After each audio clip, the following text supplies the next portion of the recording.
tank wizard that seems to be a lot of people ignore when it comes to death wizards.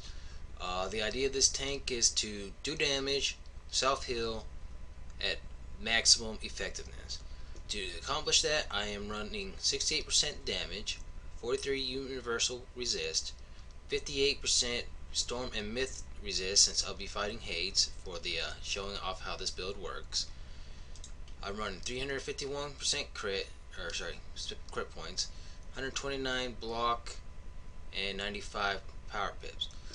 Since I am a tank that's be doing damage, not just in there trying to heal myself, I rely on higher incoming than I do outcoming. Like unlike the ice tank, which is pretty much shield, sit there, absorb damage, and heal. Uh, from pet, you can see here I have the Spellproof and DeFi together, along with Storm Ward and Myth Ward to aid that. Uh, this type of pet is very situational. If you want to do something like this, you will need to make one for one that has ice and fire and etc. and all that. This is actually built up for that. You see here, this here is fire ward, and this up here is uh, ice ward. So this actually eventually I could unlock all four. So if there was enough talents to unlock. My gear, as you can see here, is I run the Hades helm, Hades armor, and Hades boots. My wand is of course the Soul Scythe for the crit damage or rating. And then I run the blade of Fel Titan for damage, and Alpha Omega as well for damage. There is better rings out there now with Chrysalis. If you have those, more power to you. As you see here, we are about to start the dungeon. We'll make sure it is for Hades.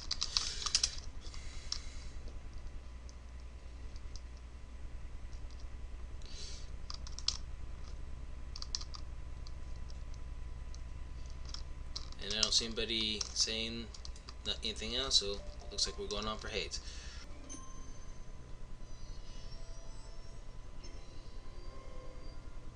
There are many different strategies for taking this boss down.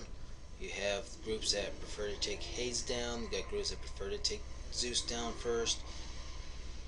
It really doesn't matter. It's in the overall themes. It's probably best to do it based on the overall power of your group. If your group's having trouble staying alive, you will want to take out Zeus first, with having created a jump portal right before you enter into the combat.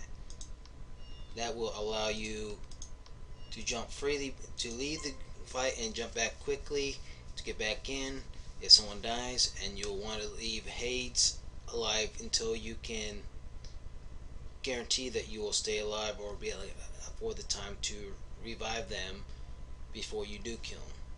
Because once Hades is done, the good gear that everybody is actually grinding for will no longer drop for you if you flee the fight. You want to be in the battle before Hades dies. If you're dead and get rezzed, that's fine. You will still get the gear chance from him. But if you flee after he's dead and come back, you will lose the chance of the Hades. The good news though is he will respawn during the first fight when you do that. So if you have to for some reason, it is not a total loss. I know a lot of people who have pretty much everything they want other than the necklace. They actually will sometimes flee and do that just so that the rest of the group gets two chances at the gear. That's not something that I'm going to tell someone to do. I don't think that you should either, but it is an option available.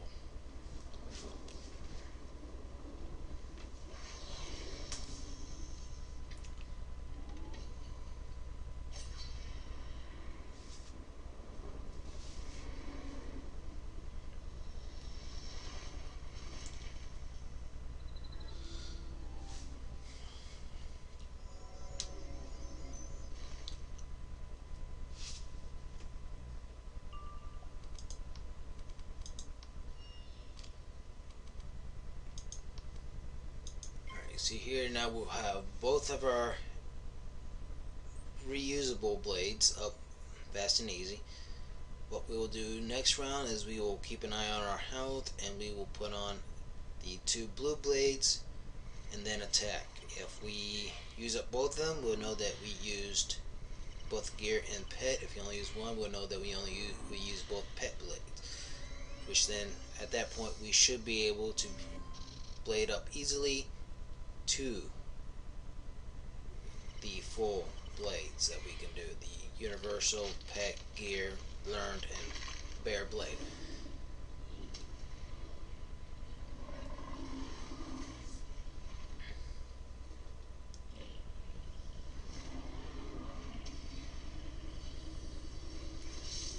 You also need to time the attack. You always, and another thing is, as a tank, you always want to time your attacks where it does not leave you open to dying before you can attack again and get the most use out of the heal. So if you can survive a round, you can. See here, we just took an earth. That's going to set us back a little bit, but we will go ahead and just do an attack to get our life back up since we lost a lot of buff. That thing happens. That's why I prefer doing the less powered buffs first rather than doing the more unique ones. So even without that, do the feint on Haze and the boost that we get, we will be full life again. Pretty much a ground zero reset with already absorbing quite a bit of their initial pips. So we're not out of the water yet. We'll have a surplus, but we are strong enough that it gives life time to get their pips up, get set, and ready to heal us if they need to.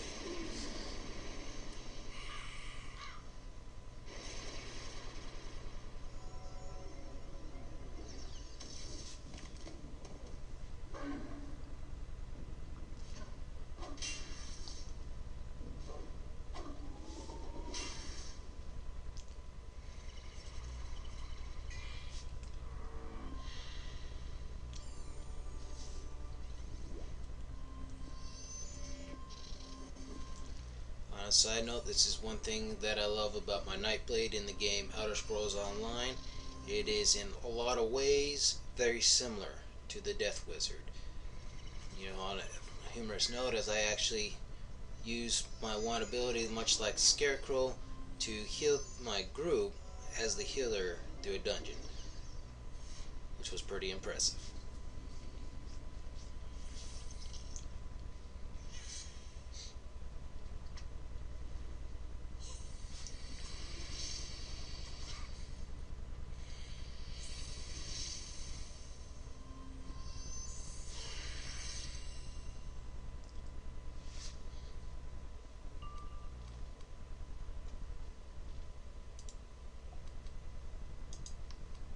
So now we're going to try to blade up again. We won't want to drop that feint until we're at 4 pips and we have the health to survive any potential hits for that round. We also got to keep an eye out for the major dot that the boss puts on from time to time, as that can quickly decimate your health.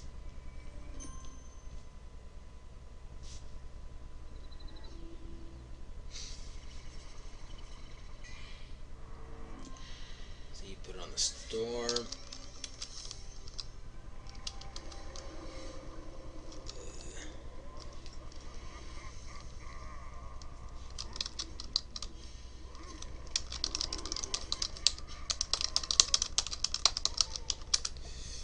We will recommend to life that needs to be removed. Again, as we said, it seems that this is probably their first run. They're not familiar with the mechanics. You don't want the storm to die. You actually want him to take the least amount of damage possible.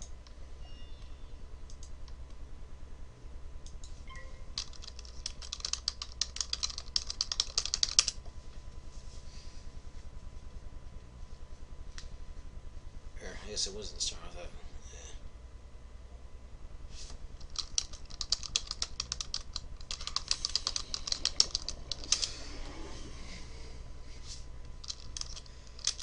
It's see, everybody can make a mistake. I'm by far perfect, even though I have much experience playing this game. And Death Wizard is one of my favorite for tanking. Also like my Life Wizard. I run 2 pieces of Jade on her for basically to be a life healing tank. My Ice Wizard is also a tank that uses more high resist. I can actually show her the build on her later.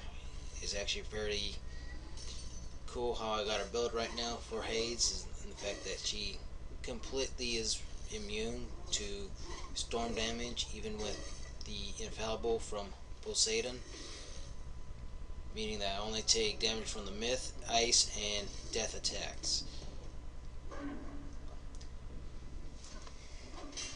The only issue, again, as I said, is the fact that the Ice Wizard cannot out aggro the storms, which the death can. The reason for that is you're doing better damage than the ice is. You're self-healing with your attacks, and that heal also generates aggro. So you're actually looking, you're getting pulling the aggro from the attack and aggro from the heal, and that actually boosts you over a storm with the equivalent number of blades.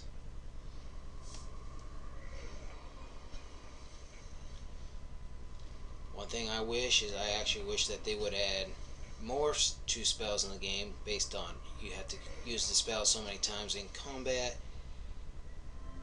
allowing you to choose special effects to it. Like one, as I have suggested in talking with players, is I think it would be nice for Scarecrow to be more to allow it to heal enemies at a reduced heal to everybody, which would keep balance as well as make it more effective for group play.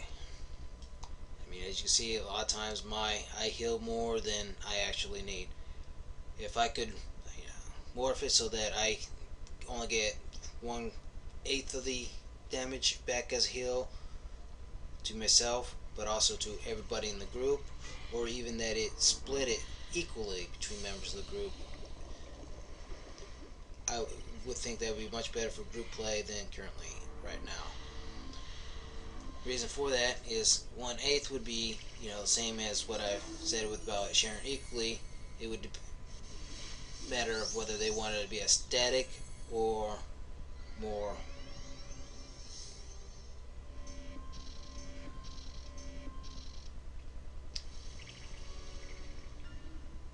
dynamic morph.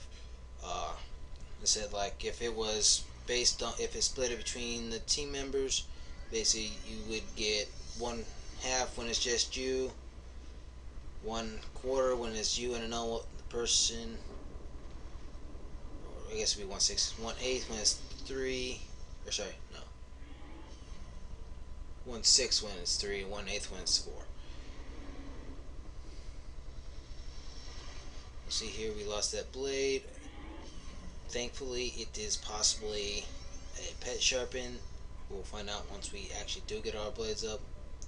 But we will need to cast another Scarecrow here to keep ourselves alive. The power of this is the fact that the blading aids, but is not completely necessary. And to showcase that, we are going to do Scarecrow and then watch how much life I get. As you see, I am down about 2,800 and everybody's attacking, so we should rip through quite a bit of their damage.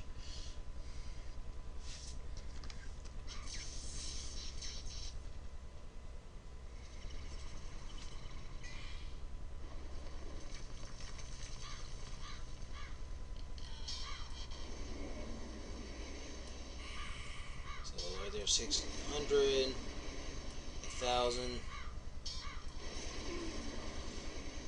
So we healed up 2/3 of what we were missing in health with just a bear attack, no crit. If we had crit, we would have been full health, and that is the power of this build. It delays, in most situations, the healing that you need from the life, giving them time to do other things. And I have a friend who wants to talk. My friends, I am well known among my friends for being very skilled at knowing how to make builds.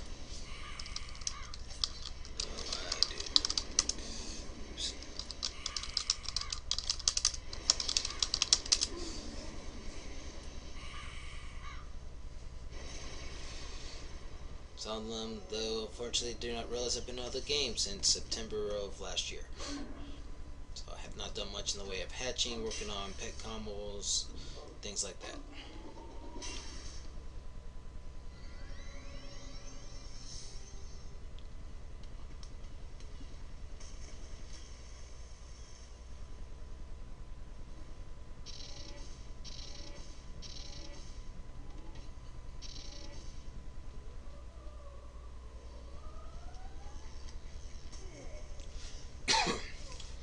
You see what I mean there? By us doing heavy damage with everybody attacking, we've already cleared out Hades. We haven't lost anybody, and we are going to do major damage to Zeus. Zeus. See, we actually we even took him out. So with two bear scarecrows, a couple bladed scarecrow, and then the storm wizard, we managed to clear out two of the bosses in fairly fast time. The feint is now worthless since you cannot put traps on him, and we are easily able to survive as long as we don't take a levy and get our blades up to do a big Dr. Von. As you can see now, the life will probably heal us all up to full at the end of the match when we all attack. The rest of this is just really just us dumping blades on so that we can kill him.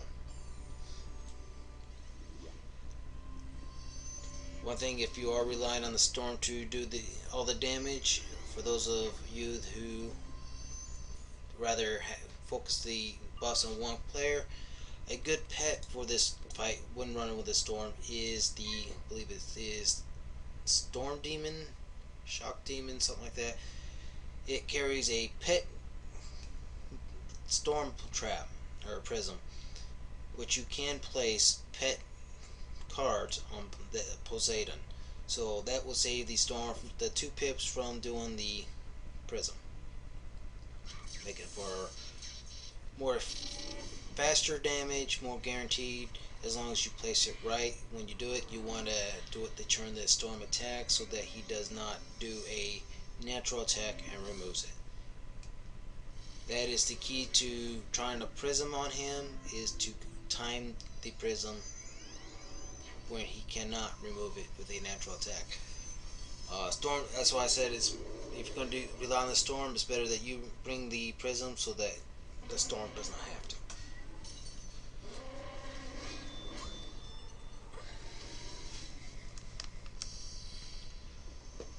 There are some storms, mine included, that with the right team, they can completely ignore prisms without even using the Shrike. So if you're with one of those storms, you can just buff him up and one-shot the entire fight.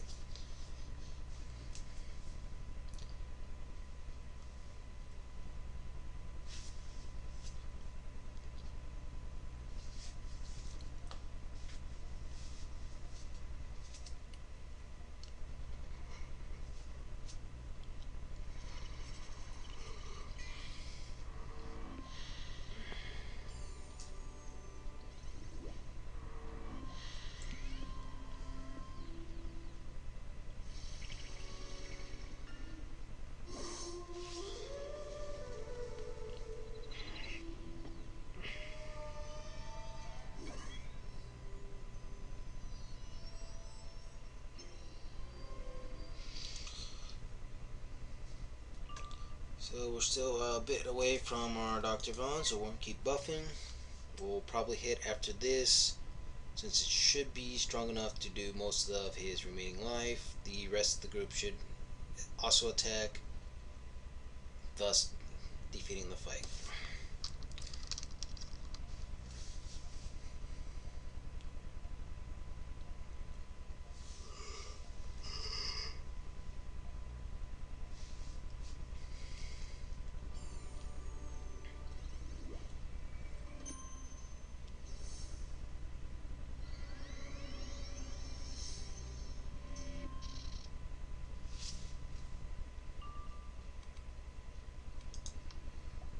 can play on that last blade.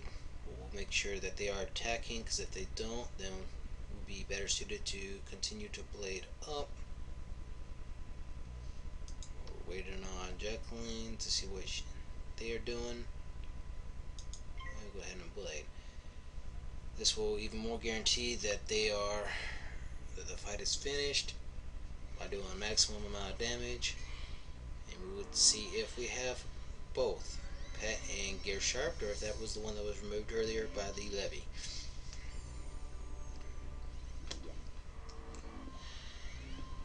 That is the biggest disadvantage with not using the Spirit Blades as a tank in this fight, is that your Death Blades are vulnerable. A good group will actually protect them for you if they see that there is the possibility of a Leviathan removing blades for you. Again, that is the purpose of why I am making this video, so that hopefully more people understand how a death tank works, and therefore be more able to subsidize how they do damage.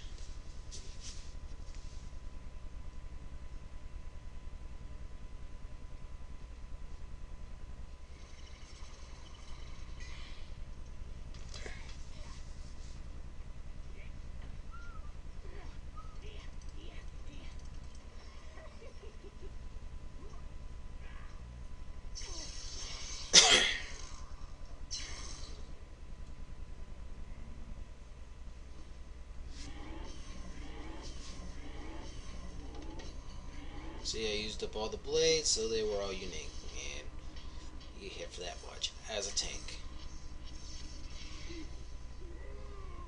And that's part of the reason why I wish I could share my heal from my spell with others. Now let's see what we got. We really don't want gear, but we could use the amulet, and you know, that is how you fight Hades as a death tank. So hope you all enjoyed it, and I will try to put together more videos depending on how this goes.